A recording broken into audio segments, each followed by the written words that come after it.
Vamos a estar hablando un poquito sobre el tema de cómo poder ser gozosos en el Señor. Y hoy es Nochebuena, bueno, en un par de horitas será Nochebuena, y mañana Navidad.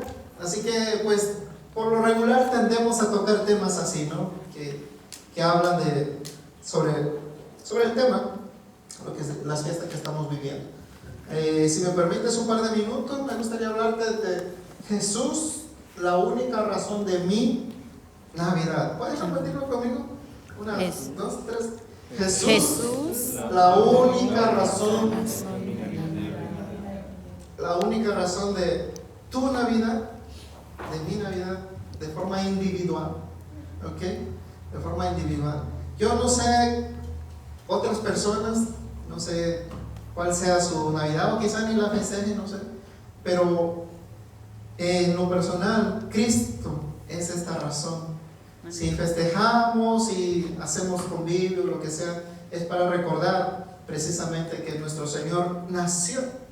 Hubo una fecha en la que nació, y no solo eso, sino que murió y resucitó. 3 fechas sumamente importantes para nosotros los creyentes, y en la cual celebramos con mucho amor su nacimiento de nuestro Señor, la muerte de nuestro Señor para redimirnos de nuestros pecados, y la resurrección de nuestro Señor, que nos garantiza, claro, que un día tendremos vida eterna con Él. Amén. Amén. Y así que hoy toca celebrar y recordar su nacimiento. Y me gustaría leer rápidamente el pasaje que está ahí en Mateo 1, 18 al 25, que dice: el nacimiento de Jesucristo fue así. Su madre María estaba desposada. Cuando yo leí esta parte, yo dije, mi madre, su madre María. No, mi mamá también se llamaba María. Su madre María estaba desposada. Cuando dice desposada es que estaba comprometida, ¿ok? Aclaramos acá. Con José, o sea, la mamá de Jesús estaba comprometida para casarse con José. Y antes de que se unieran, ¿ok? No había relación íntima todavía. Se halló que ella había concebido del Espíritu Santo. José, su marido, fíjate, es interesante aquí en la Biblia, pero cómo lo describe. O sea, estaba comprometida aún, pero ya lo consideraba Dios esposa y esposo. Tremendo, ¿cierto?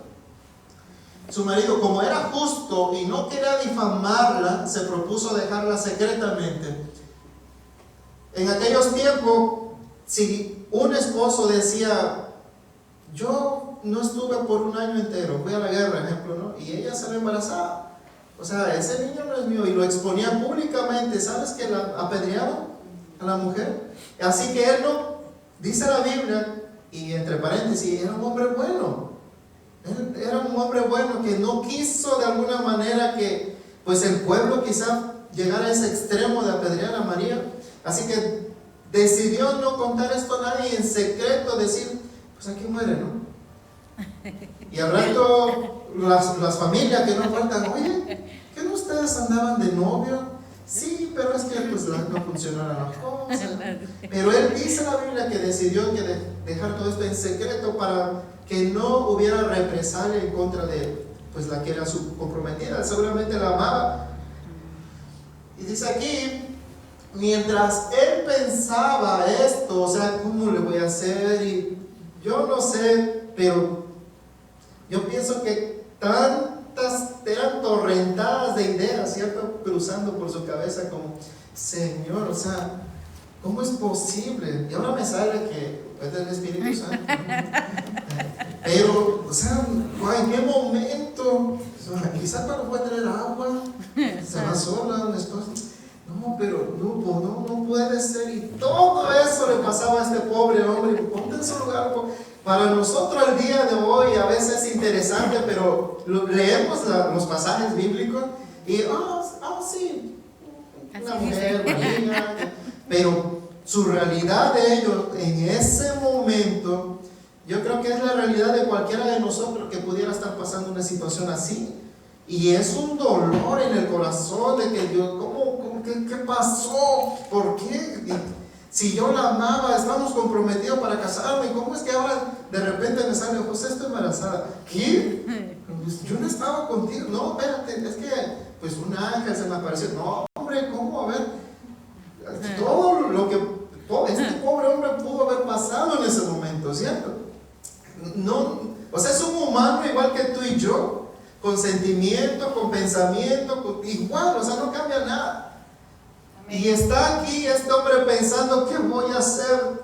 Dice aquí, mientras él pensaba en esto, aquí un ángel del Señor se le apareció en sueños y le dijo: José, hijo de David. Y no es que haya sido hijo de David, del salmista David, sino que descendiente de David. Amén. No temas recibir a María tu mujer, porque lo que ha sido engendrado en ella es del Espíritu Santo. Ella dará a luz un hijo y llamará su nombre Jesús, porque él salvará a su pueblo de sus pecados. Fíjate, cuando estudiamos la palabra alcanzamos a entender lo que estaba sucediendo. Dice que mientras él estaba pensando esto, Dios le habló en sueño. Espérate, ¿estaba pensando o estaba dormido, no? O sea, así estaba este hombre que se durmió, yo creo, pensando en eso. Y Dios mandó un ángel y le dice: no temas, José, toma a María de esposa, porque esto no es humano, esto es de Dios. El Espíritu Santo mismo vino sobre ella y quedó encinta. Y vemos aquí más adelante que dice: ella dará a luz un hijo, llamará su nombre Jesús, porque él salvará a su pueblo de sus pecados.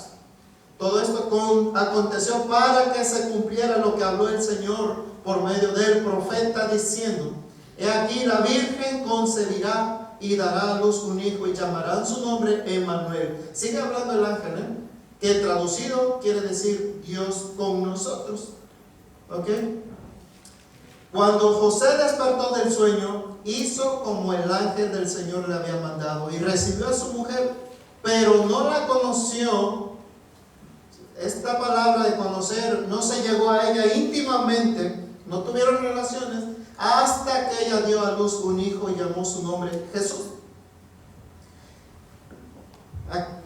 No le hagas la vida de cuadrito a tus familiares que no, María sí fue virgen, no. Tú estás viendo en la Biblia que no, José fue su esposa. ¿Y qué hacen los esposos, no?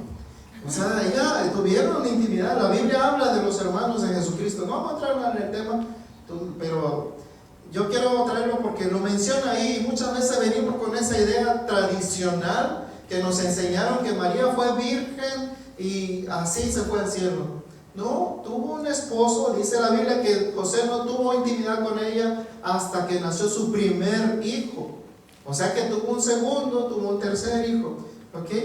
Y así que si la Biblia lo dice, pues creemos lo que la Biblia dice. Amén. Amén. O sea, era una familia como tu familia. Yo creo que de repente le decía: José, no entres aquí a la sala, tantos zapatos allá, ¿no? Y estoy mapeando acá. O sea, había problemas, situaciones de toda índole, pero era una familia que le servía al Señor. Ahora, es importante ver lo que las profecías dijeron de parte de este Salvador que vendría al mundo. En Isaías 9:7, alrededor de 700 años más o menos, hubo una profecía acerca de este niño. Y Isaías dijo: porque un niño nos es nacido, un hijo nos es dado, y el dominio estará sobre su hombro. Se llamará su nombre Admirable Consejero, Dios fuerte, Padre eterno, Príncipe de paz. Hasta la piel. Lo dilatado, o sea, la palabra dilatado, lo tardado. ¿Te acuerdas cuando te decían: ¿por qué te dilataste en llegar? O sea, lo dilatado, la tardanza de su dominio y la paz, y la paz no tendrán fin sobre el trono de David y sobre su reino, para afirmarlo y fortalecerlo con derecho y con justicia desde ahora y para siempre. El celo del Señor de los ejércitos hará esto. Amén. Entonces, Si tú me preguntaras, o si un familiar te preguntara en esta fecha, ¿para qué vino Jesús? Si tú le preguntas a ellos, muy difícilmente quizás te digan, ¿para qué vino? Pero si ellos te preguntan a ti, será fácil poder decirle, vino, yo creo, para lo que dice la palabra, porque Él salvará a su pueblo de sus pecados. Él es nuestro Salvador. Ahora, cuando dice aquí su pueblo, muchas veces pensamos, oh, es el pueblo de Israel. Yo te pregunto, ¿solamente el pueblo de Israel tiene pecados? El mundo entero conoce lo que es el pecado. Entonces, ¿a quién va a librar el Señor de sus pecados? A su pueblo, que somos tú y yo. ¿Okay? Aquellos que hemos creído en Él como nuestro Señor y Salvador. Aquellos que hemos sido redimidos por su sangre.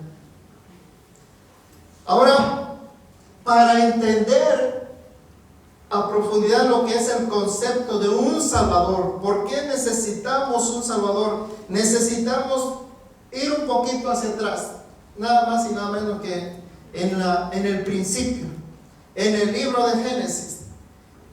Y dice la Biblia que Dios un día dijo, hagamos al hombre a nuestra imagen y semejanza. Y decidió el Señor crear al humano. ¿Okay? ¿Para qué creó el Señor al humano? Para tener relación con Él. Si tú lees desde Génesis 1:26 en adelante, vas a notar la historia de la creación de Dios. Y decide el Señor hacer al hombre y lo pone en un jardín. Y junto al hombre dice la Biblia que de su costado saca a la mujer y les bendice. Les dice, multiplíquense, sean prósperos, administren sobre todo lo que están a su alrededor. El Señor les proveyó alimento. De todo árbol podían comer. Les proveyó lo más importante, una relación eterna y personal con Él. Si tú lees la palabra, dice que el Señor venía y hablaba. ¿Y sabes que eso estaba en el corazón del Señor para ti y para mí al día de hoy? ¿Te imaginas poder llegar a la iglesia y que el Señor en persona venga? ¿Qué lo hace? ¿Cierto? Lo entendemos que lo hace. Pero en cuerpo, o sea, yo creo que ellos, las primeras personas, podían ver al Señor. O sea, eran tan inocentes que dice la Biblia que no necesitaban cubrirse de ropas. O sea, la inocencia, la pureza estaba ahí. Y en eso el Señor quería que se siguiera la humanidad así. Pero pasa algo. Estas personas se ven tentadas por el mal, por Satanás, a través de una culebra, una víbora, no sé, cascabel, no explica la Biblia. Pero les tienta y les dice, ¿con qué Dios dijo? No les pasará nada, no se van a morir. Y estas personas, el primer hombre, Adán, junto con su esposa, caen en esa tentación y comen la fruta del cual no debían de comer. Y junto con eso entra la muerte, entra el pecado. Hay un distanciamiento entre Dios y los hombres. Al día de hoy, todos seguimos muriendo. Al día de hoy hay enfermedades. Al día de hoy hay maldad. Al día de hoy. Pero también junto con eso entra la misericordia y gracia de Dios. Dice la Biblia que el Señor tejió vestidura de pieles de animales para vestir a Adán y a su mujer. Porque se dieron cuenta de repente, no traemos ropa. Ahora entendemos lo que es el bien y el mal. Ahora, ¿qué hacemos? Se escondieron. El Señor vino y dijo, ¿dónde estás? Y no es que porque el Señor no sabía dónde estaba. El Señor es omnisciente, Él lo conoce todo, ¿cierto? Él se escondió por ahí en un matorral. Y es que ¿dónde has caído? O sea, no era lo que yo quería para ti y tu descendencia, pero has caído. Ahora el Señor en su gracia teje ropa para ellos, y dicen los que investigan a fondo la palabra que desde ese momento todo empieza a señalar hacia un Salvador, hacia un Mesías, hacia un Cristo que habría de venir a rescatarlo de ese pecado del primer hombre. Porque dicen ellos que para tener pieles y vestir a estos dos personajes, un par de animalitos tuvieron que ser sacrificados, ¿cierto? Animalitos que ni la debían ni la temían, inocentes. Y dicen las personas que escudriñan a fondo las escrituras que es una simbología de Cristo, siendo inocente, totalmente puro, iba a proveer para cubrir el pecado que ellos cometieron y toda su descendencia, o sea, tú y yo al día de hoy.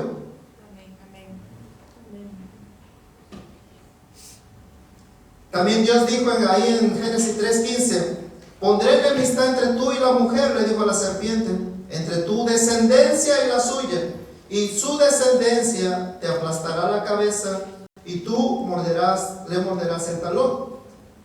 También se cree que eso es una palabra, una simbología que señala a Cristo, porque la descendencia de la mujer es Jesús y él pisaría la cabeza de Satanás en su momento. O sea que desde el Génesis vemos que todas las cosas empiezan a circular hacia un solo personaje. Así como se multiplicó la humanidad, así también dice la Biblia que se multiplicó la maldad. Tanto que Dios tuvo que mandar a eliminar la raza humana. Y tú has escuchado ahí en Génesis 7 el diluvio, y fue salva solamente una familia, Noé y sus 3 hijos y las esposas de sus hijos y su esposa. Y aparte de esta familia humana, animalitos por pareja, para que pudiera el Señor hacer una nueva familia de animalitos y humanos. Y no solo eso, sino que vemos que de esa descendencia de Noé, de uno de sus hijos, Sem, el Señor aparta a un hombre llamado Abraham y le dice, sígueme, yo te dirigiré, sal de ese lugar de una manera simbólica, deja tu pasado, deja tus malas costumbres de vida, lo que Cristo decía a sus discípulos, ven, sígueme, lo mismo, sígueme Abraham. De ti haré una nación. Y el Señor empieza ahora a apartar a un hombre para hacer de él un pueblo suyo, de un hombre llamado Abraham. Y este hombre, dice la Biblia, que le fue contado por fe porque le creyó al Señor y dejó todo y le siguió. Y este hombre tiene descendencia, Abraham, Isaac tiene hijos, Jacob y Esaú, y de Jacob viene la bendición, porque Dios después le dice, ya no te llamarás más Jacob, sino que te llamarás Israel. Hasta el día de hoy, Dios tiene un pueblo que se llama Israel. Tú lo conoces, lo has visto por televisión, tú sabes de un pueblo que está ahí, y es el pueblo de Dios. Y vemos que este pueblo de Israel es llevado a Egipto, en donde pasan alrededor de 400 años como esclavos, literalmente, construyendo ciudades, construyendo para el faraón, viviendo muy mal, les daban ahí lo que podían. Pero Dios en su misericordia empieza a tratar por medio de su pueblo a la humanidad.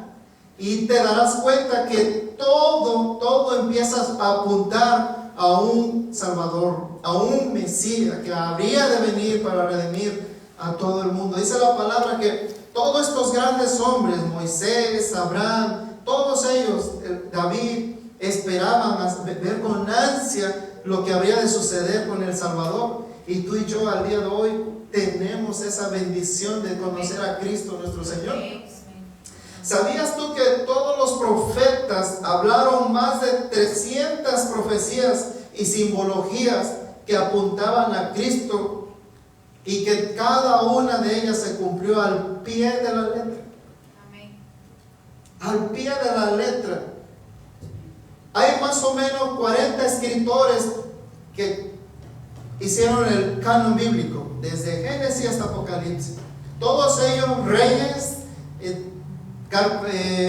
cobradores de impuestos, hacedores de casa de campaña, campesinos, de toda índole. Pero todos apuntan a un solo ser, a Cristo. A Cristo.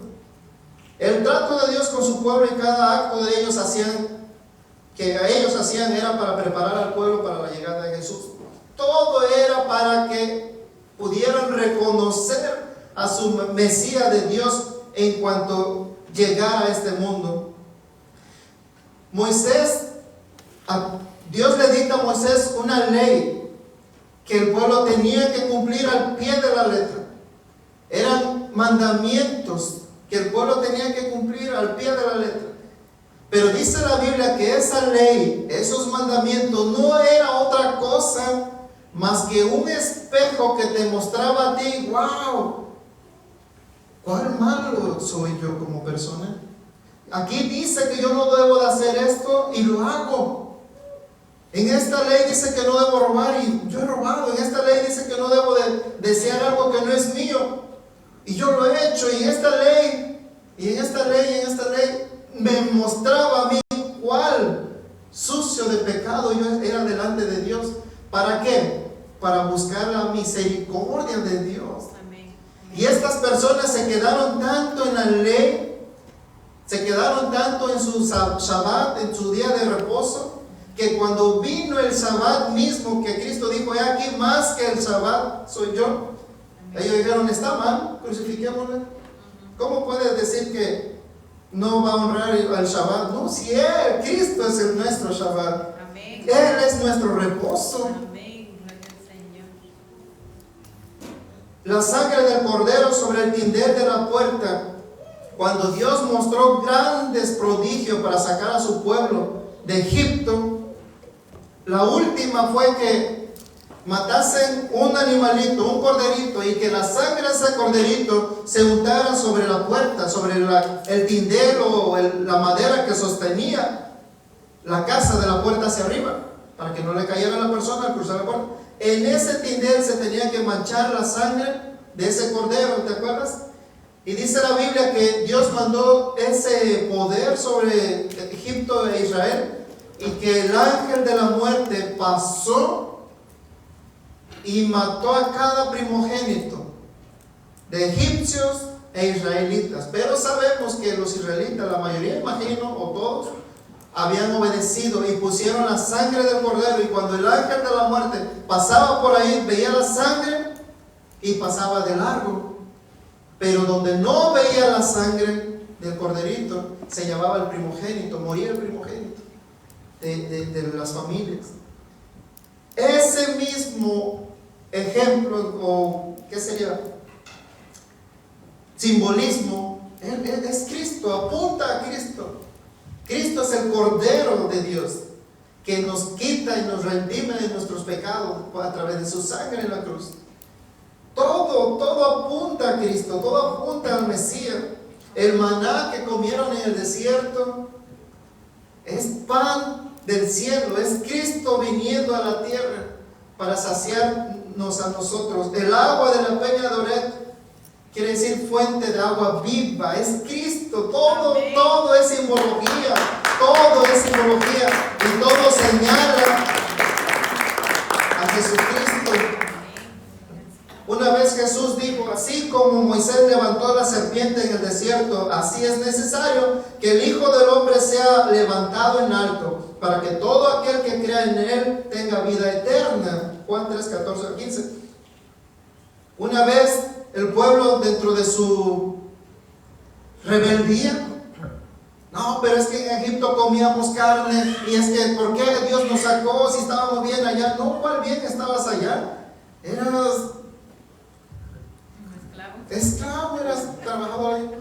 Pero ellos no lo veían, y Dios dice que se enojó y mandó que se multiplicaron serpientes ahí y les picaban, y venían con Moisés, ¿qué hacemos? Pues estas serpientes están matando a muchas personas. Y Dios le dijo, levanta una serpiente de bronce y ponla en tal lugar que cuando ellos sean mordidos por la serpiente, vengan y al ver la serpiente van a ser sanos.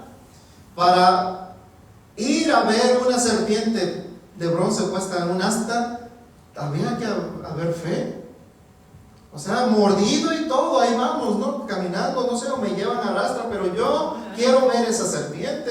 ¿Por qué? Porque sé que al momento que yo la vea, yo voy a ser sano. Cristo dijo que así como Moisés levantó la serpiente, Él iba a ser levantado también en una asta, en un madero, en una cruz.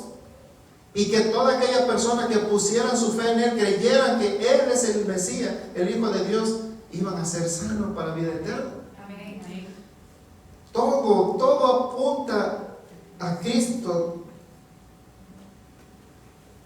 Imagina que vas por la carretera y estás de visita a un familiar ahí en esa ciudad. Tú no conoces, pero ves que en la carretera hay un anuncio que dice hotel y hay una flecha que señala a la derecha porque la carretera sigue y tú tendrías que salirte a la derecha. Y tú ves y dices, oh, aquí es hotel. Y tú te quedas al pie de ese letrero. Y ahí pasas, ahí estás listo para pasar la noche. Pones tu casita de campaña y dices, no, pero es que este hotel tan raro, aquí no ofrecen alimentos, no hay baños, no hay... ¿Qué pasó? No, el raro sería uno, no, porque se están quedando al pie de un letrero que muestra dónde está el hotel. El pueblo de Dios hizo lo mismo. Se quedó en el letrero, se quedó en la ley hasta la fecha de hoy. Ellos estaban por hacer otra vez los sacrificios, ¿sabías eso? De animales. Se quedó al pie del letrero, no siguió la flecha. Dice la Biblia que todo esto, ahí en Colosenses 2:16, por tanto, nadie los juzgue en asunto de comida o bebida, o respecto a días de fiesta, lunas nuevas o sábados. Todo, fíjate, todo ello era solamente una sombra de lo que habría de venir, pero la realidad pertenece a Cristo. En Cristo se ve cumplido todo lo que el pueblo de Dios había vivido por miles de años. En Cristo se ve cumplida todo lo que el Señor tenía para nosotros. Aquí dice los sábados, y de repente tú vas a ver personas que creen en Jesús, pero dicen, no, tenemos que santificar el sábado. O sea que los que se reúnen en los domingos están mal, nosotros estamos bien. Hay religiones judías que están ahorita yendo a Latinoamérica y están judaizando a las personas. Mira, yo soy feliz haber nacido gentil. O sea, gentil es no ser judío de sangre, de descendencia, porque nosotros fuimos alcanzados por gracia. La gracia de Dios nos alcanzó a ti y a mí. Yo no tengo que ahora volverme judaizante para ser salvo. El único que vino a morir por mí fue Cristo. Nada más. Así que yo soy salvo por gracia. Y ahora la gente, yo he conocido familias que dicen, no, el cristianismo pues como que está mal, tenemos que volvernos al judaísmo. No. Dice la Biblia que nadie se ponga por tu juez, que te diga qué hacer. Todo lo que tú hagas, hazlo como para Dios. Amén, amén. Porque si lo haces como para Dios, estás en lo correcto, no vas a hacer cosas malas. Amén. ¿Cierto? Todo, si tú santificas un domingo, lo haces para Dios. Amén. De hecho, de lunes, martes, miércoles, jueves, viernes, sábado y domingo deberían ser para Dios, ¿cierto? Todos los días deberían ser para Dios. Pero nos fijamos un día. Nosotros hemos decidido escoger un domingo porque creemos que ese día el Señor resucitó y fue el primer día de la semana. Pero si de repente me dijeran, vamos a ocupar los domingos aquí, solamente tienen para usar sábado, muy seguramente usaríamos los sábados. Pero no porque estamos siguiendo un mandamiento del Antiguo Testamento, sino porque quizás la ocasión lo amerita. ¿Sí me explico? Es diferente. Y hay muchas personas que te van a querer decir, no hagas eso, no hagas aquello, santifica el sábado, no comas puerco, no comas. Dice la Biblia que Dios ya santificó todo para tu bien. Ahora, si tú no quieres comer puerco, es porque te estás guardando de engordar, yo no sé. ¿Ah? Pero no es porque la Biblia ahora lo prohíbe. En Cristo tenemos libertad. Él ganó esa libertad en la cruz. Amén. Seamos muy sabios y que nadie te señale por qué hacen, por qué no hacen.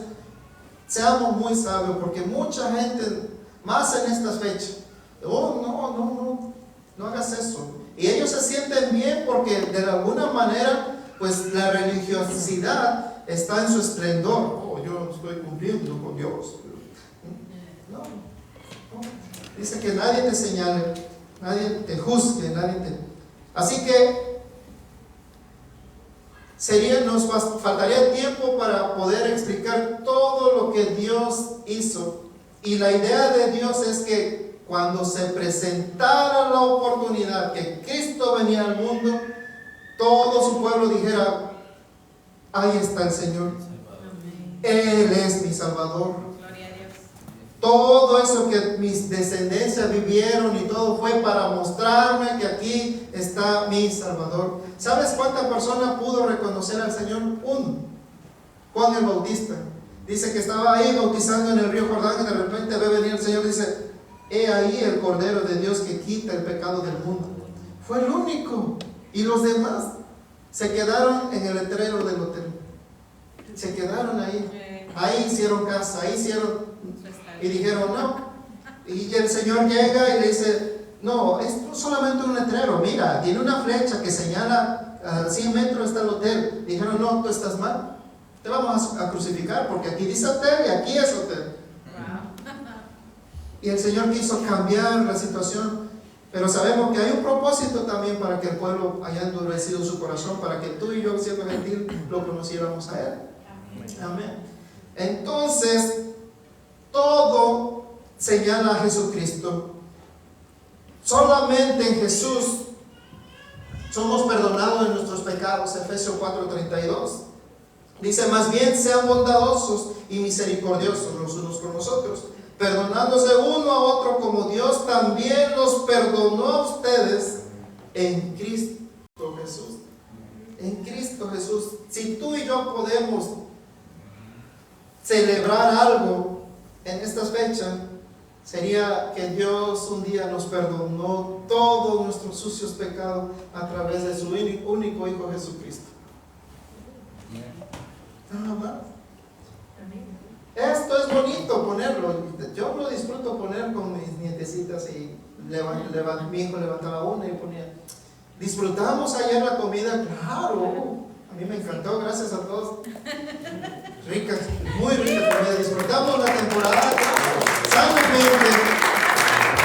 Yo prefiero que mis muchachos estén aquí conmigo festejando una cena navideña en la iglesia a que anden allá afuera festejando con los amigos, en el alcohol, en tantas cosas que el mundo ofrece. Sanamente, ¿podemos hacerlo? Claro que sí, ¿no? El Señor, tú no vas a perder tu salvación por eso. Cuando tú haces una fiesta, un cumpleaños de tu hijo, que porque es cumpleaños, estás ahí en la cocina con gusto preparando algo, un pollo, yo no sé. Y todos ahí, los hermanitos, cuando preparamos algo, cada año a mis muchachos le partimos un pastelito. Y todos ahí empiezan a inflar globitos, a poner papeles de colores, porque vamos a celebrar algo. Las fiestas decembrinas, todo esto es lo mismo. Ninguno de tus amistades cuando viene a tu cumpleaños llega a abrazar los globos. ¡Feliz cumpleaños! O llega a abrazar el pastel. ¡Feliz cumpleaños! No, eso sería locura, ¿cierto? Eso es secundario. Esto está ahí para la ocasión nada más. Quien tiene propósito es el cumpleañero. A él vamos y le decimos feliz cumpleaños. Mira, un presente, algo, porque yo reconozco que tu amistad vale mucho para mí. Aquí te traigo algo y vengo a celebrarlo contigo. Así que las navidades es eso. Todo es bonito, pero quien tiene propósito es Cristo. Todo lo que hacemos lo hacemos para Él y solamente para Él. Amén. Así que nadie te señale porque haces o no haces. vive tu libertad que ganó Cristo en la cruz. Dice, solamente en Jesús somos reconciliados con Dios. Efesios 2, 12 y 13 dice, recuerden que en otro tiempo estaban sin Cristo, separados de la nación de Israel, y no tenían parte en la alianza ni en la promesa de Dios. Así estábamos tú y yo, sin esperanza alguna. Pero ahora, unidos a Cristo Jesús por la sangre que Él derramó, ustedes que antes estaban lejos, se han acercado a Dios. En Cristo tenemos la reconciliación. Dios antes no nos podía ver, quizás por nuestro pecado, pero todos esos pecados los llevó Cristo en la cruz. Y le fue contado al Señor para que ahora Dios nos vea a ti y a mí santos, limpios, y poder estar con Él en la eternidad. ¿Sabes cómo escribía Pablo a los Éfesos? Decía a los santos que están en Éfeso, a los santos que están en Corinto, y de repente les da una regañada. Saquen a ese que está pecando y sáquenlo de la iglesia y yo lo entrego al diablo para que trate con él. No, espérate, Pablo, ¿qué no dijiste que era santo? Sí, pero para que no se pierda su alma. O sea, la santidad, desde que tú y yo aceptamos a Cristo como nuestro Señor, somos justificados delante de Él para perdón de pecados. Ahora ahí quedó, ya no cometemos ningún pecado, no. Ahora, mientras vivamos, estamos en un proceso de santificación. ¿Ok? Y en este proceso de santificación es donde una y otra vez, Papito Dios en su gracia nos dice, hijo, deja eso. Hijo, abandona eso. Hijo, glorifícame a mí, porque estamos siendo santificados. Pero quien nos lleva o nos justifica para la eternidad, solamente la sangre de Jesucristo. Nada más. Porque si pensamos, oh, la sangre de Jesucristo más lo que yo pueda hacer, no. La sangre de Jesucristo es 100% y puede limpiarnos de todo pecado. Amén. Dice, solamente en Jesús tenemos identidad. Juan 1:12, muchos de ustedes se saben este versículo. Pero a todos los que lo recibieron, a los que creen en su nombre, les dio derecho de ser hechos hijos. Les dio derecho de ser hijos. Aquí saldrían muchas enseñanzas, porque al pueblo de Dios le falta mucho entender lo que es ser hijo. Es tremendo, pero todas las herencias se dejan a los hijos. Amén. ¿Cierto? Sí. A los hijos. La herencia tuya y mía es la eternidad. Amén. Amén. Amén. Es tremendo cuando nosotros entendemos esta parte. Así que Jesús es la única razón de mi Navidad. Y yo espero que Jesús sea la única razón de tu Navidad. Amén. Y si alguien te pregunta en estas reuniones, ¿y quién es Jesús? O quizás tú mismo puedas ser más proactivo y empezar a hablar de Cristo, y así también las personas puedan conocer del Señor. Para terminar, dice Colosenses 3:23, y todo lo que hagan, háganlo de buen ánimo, como para el Señor y no para los hombres. Amén. Amén. Así que estamos recordando ahora el nacimiento de Cristo, y con mucho amor en abril recordaremos que el Señor se entregó por nosotros, y recordaremos su resurrección también. Pero por lo pronto recordamos con mucho amor que Él un día vino a rescatarnos de eso que ninguno podía rescatarse a sí mismo. Amén. Así que esta es la enseñanza que yo les quería traer, que nadie les señale. Ustedes son libres en Cristo. Vamos a ponernos de pie, vamos a orar. Y yo creo que cuando tú y yo pasamos por una gran oscuridad, podemos valorar la luz, ¿cierto? Cuando tú y yo pasamos por enfermedad, podemos valorar la salud. Cuando tú y yo pasamos por necesidad, podemos valorar la provisión. Yo creo que en Dios es igual. Cuando tú y yo entendemos lo gran, magnífico que Dios ha hecho para que tuviésemos un Salvador, yo creo que debemos de valorar mucho y ser muy agradecidos con Dios, porque Él proveyó al único Salvador que podía llevarnos a la eternidad. Ningún humano podría cumplir ese estándar, ese parámetro que Dios marcó. Dice la Biblia que Cristo fue 100% hombre y 100% Dios. Tenía que ser así para poder morir en una cruz, pero también tenía que ser Dios para poder cumplir con cada una de las leyes y poder redimirnos a nosotros. Dice la Biblia que en todo fue tentado, en todo lo que se te venga en mente, pero no pecó en ninguna de ellas. Por eso para Dios fue acepto su sacrificio y Él puede redimirnos. Él es nuestro Señor y Él es la razón de nuestra Navidad. Vamos a orar. Padre, en el nombre de Jesús, Señor, te damos tantas gracias, Dios, porque no sé, Señor, dónde estaría yo, Señor, si no te hubieras acordado, Señor, de nosotros, si nos hubieras dejado ahí, Señor, en nuestros delitos, en nuestros pecados. Pero gracias, Dios, porque tú proveíste, Señor, esa salvación a través de tu Hijo. Y es a través de tu Hijo donde volvemos, Señor, como en los inicios, a tener esa relación contigo, Señor, sin mediadores,